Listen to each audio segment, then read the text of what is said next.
Փարաքար համայնքի ավականու արտահերտ ընտրությանը մասնակցում է 3 կուսակցություն, 1 դաշինք։ Խոշորացված համայնքը ընդգրկում է 9 բնակավայր, բացվել է 16 ընտրատեղամաս, 14-ի 12 ընտրական տեղամասում քվեարկեց Կայունություն կուսակցության առաջին համար Գոռ Սարիբեկյանը։ Կուսակցությունը ներկայացրել է 38 հոգանոց ցուցակ։ Սարիբեկյանը 2.5 տարի եղել է համայնքապետի տեղակալ, քաջատեղյակ է համայնքի խնդիրներին։ Ընտրվելու դեպքում առաջնահերթ կլինի ենթակառուցվածքների բարելավումը, բայց առավել կարևոր է համարում ոչ նյութական խնդիրների լուծումը, իր խոսքով փոխըմբռնման միջավայրի ստեղծումը։ Ես չեմ հարում որևէ քաղաքական կամ կլանային ուժի եւ հետեւաբար եւ ժողովրդի այլ ընտրանքն, որը որ բալանս եւ եղբայրություն է ապահովելու մեր համայնքին։ 14-ի 12 ընտրական տեղամասում, որը ունի 1788 ընտրող, քվեարկեց նաեւ քաղաքացիական պայմանագիր կուսակցության տեխնացու Լյուդվիգ Գյուլնազարյանը։ Նա համոզված է ստանալու է մեծամասնության քվեն, քանի որ ըստ նրա նախորդող 2.5 տարին եղել է համայնքի ղեկավարի տեղակալ, 4 ամիս ղեկավարել համայնքը։ Այդ ընթացքում շփվել են բնակիչների հետ, իրականացրել բազմաթիվ աշխատանքներ։ Այդ ամենը մեզ թույլ է տալիս մտածել ու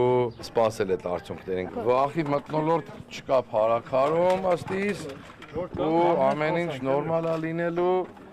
գնալու է իր հունով, ժողովուրդը գնալու է դեպի զարգացում։ Մերձավանի մանկապարտեզում տեղակայված 14-07 տեղամասում քվեարկեց Միասնություն դաշինքի առաջին համար Վալոդյա Գրիգորյանը։ Ընտրողների ակտիվությունը ըստ նրա պայմանավորված է ժողովրդի պահանջով։ Նրա խոսքով մարդիկ անհամբեր են, ուզում են քվեն տալ, որ համայնքը լավ կառավարվի։ Խնդիրները այնքան շատ են, որ ամեն ինչից էլ պետք է սկսենք, որ ըստ հերթականությամբ կամ ըստ, չգիտեմ, որ բավականին մեծ խնդիրներ կան մեր համայնքում, բոլոր բնակավայրերի, եւ մենք այդ բեռը ստանձնելու ենք եւ նորմալ ամեն ինչը ժողովրդի պահանջը կատարեն կացելու։ Ես ոչ ոքի չեմ միանալու։ Փարաքար խոշորացված համայնքի ընտրական տեղամասերում քվեարկություն ուղեկցվել է ընտրողների ակտիվությամբ։ Մերձավանում եւս ինչպես Փարաքարում բացվել էր 2 տեղամաս։ Ընտրողների շատ լավ ակտիվություն ունենք իրականում։ Խաղաղ հանգիստ անցել են պրոցեսները, ավելորդ խնդիրներ, խոչընդոտներ չեն ունեցել։ Ովքեր որ չեն կարողացել ընտրել ինքնուրույն, իրենք եկել են լիազորված անձի հետ, գրանցվել են որպես օգնողներ,